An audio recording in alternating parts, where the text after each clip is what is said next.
High wind warning. What? For the mountains, west winds 30 to 40 miles an hour with gusts up to 75 miles an hour expected. For the southern I-25 corridor area from Colorado City south to near Trinidad, winds 25 to 35 miles an hour with gusts to 60 miles an hour.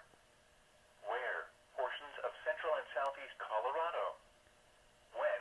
From 11 p.m. this evening to 8 a.m. Mountain Standard Time Sunday. Impacts. Damaging winds will blow down trees and power lines. Oh, jeez. Widespread power outages are expected. Travel will be difficult, especially for high-profile vehicles. Here is the short-term forecast for Colorado. High wind warning.